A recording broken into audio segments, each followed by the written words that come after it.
Menjadi negara bertetangga yang saling bersaing dalam dunia sepak bola menjadikan banyaknya persaingan di lapangan, di luar lapangan, fans, bahkan media di kedua belah pihak akan selalu dijumpai setiap saat, seperti komentar pedas, sindiran, dan bahkan yang lebih parah, bisa sampai ke arah keributan di media, atau bahkan menjalar di stadion.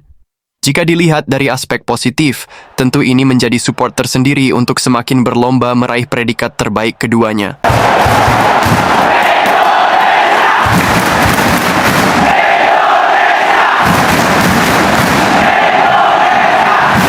Yang kalah dan tertinggal, ia akan malu, lalu pergi dengan wajah tertunduk, dan yang menang akan bangga dan terus mentertawakan.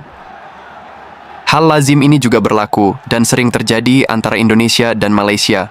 Ya, dua negara yang konon katanya serumpun, tapi di seputaran olahraga khususnya sepak bola, selalu dihiasi dengan narasi-narasi negatif dan sentimen-sentimen yang menjurus kepada adu argumen. Dan jika dilihat dari kacamata negatif, tentu saja ini memunculkan pandangan dan perspektif yang seolah-olah bisa diterjemahkan kalau ada unsur sakit hati atau kebencian yang mendalam. Apalagi jika polemik itu dimunculkan dari negara yang levelnya di bawah dari yang dituju. Belum lama ini, media Malaysia kembali menyindir perihal punggawa timnas Indonesia. Seperti tidak ada bosan-bosannya, setelah beberapa pekan lalu sempat menyindir Emil Audero dengan postingannya, kini Palatau kembali menyindir kepindahan Sandy Walsh ke Buriram United. Media itu menyebut, level Sandy Walsh masih di bawah bek timnas Malaysia Dion Coles yang pindah ke Cerezo Osaka pada bursa transfer musim panas ini.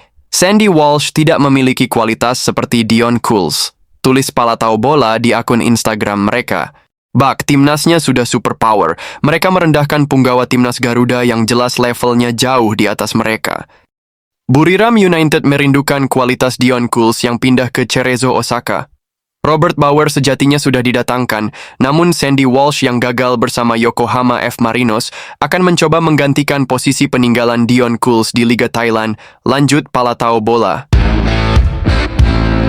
Bercermin dengan fakta, media-media lupa dengan kenyataan dan fakta di lapangan. Apa yang mereka rendahkan justru menggelitik untuk dicermati. Betapa tidak, bicara fakta, timnas Malaysia saat ini masih tertinggal dari Indonesia.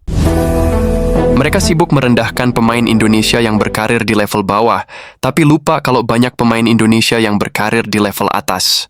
Mereka tidak membahas kapten timnas Indonesia yang berkarir di Serie A dan bahkan menjadi pemain termahal Asia Tenggara saat ini. Mereka juga tidak membahas gelandang timnas Indonesia yang berkarir di liga tertinggi Jerman, dan bahkan bakal dipercaya menyandang ban kapten di Borussia Mönchengladbach Bundesliga.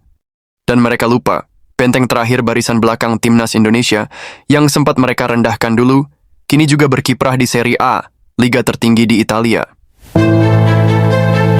Itu kalau cermin difokuskan sorotannya ke masing-masing personal, beda lagi jika cermin diperlihatkan ke tim.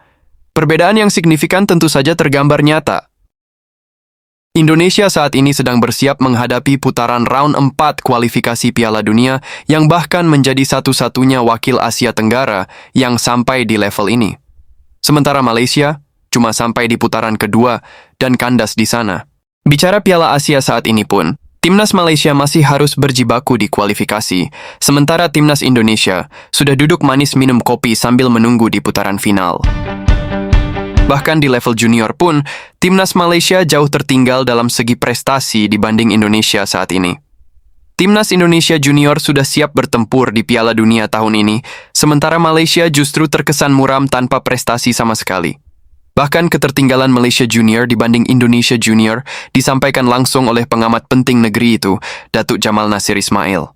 Dan bahkan di tingkat senior, perbedaan minat timnas global untuk beruji tanding dalam rangkaian FIFA Matchday pun jauh berbeda. Timnas Indonesia pada bulan depan akan menjalani FIFA Matchday melawan Lebanon dan Kuwait. Sementara Malaysia banyak sekali mendapat penolakan untuk beruji tanding dengan negara-negara global. Bahkan hal itu disampaikan terang-terangan oleh petinggi timnas Malaysia langsung, Datuk Hamidin dalam konferensi pers beberapa waktu lalu. Saya dan FM dah tentu kecewa. Jadi apa-apa pun kita perlu tengok laporan jawatan kuasa teknikal dengan national team dan technical director akan melihat keseluruhan laporan sepanjang prestasi kita. Dan yang lebih tragis lagi, penolakan undangan FIFA Matchday Malaysia yang ditolak beberapa negara dibagikan langsung oleh seorang jurnalis kenamaan di negeri itu. Dan kini, ibarat pepatah menepuk air di dulang, terpercik muka sendiri. Yang bisa diartikan sibuk merendahkan kelemahan negara lain, tapi akhirnya terbukti merendahkan negeri sendiri. Dan itu diperlihatkan dengan data, fakta, dan kenyataan yang semua mata dunia melihat dan mengetahuinya.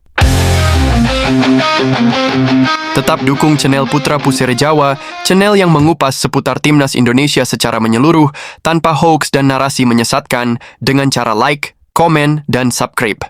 Bagi yang sudah subscribe, Mimin doakan sehat selalu. Amin, dan terima kasih.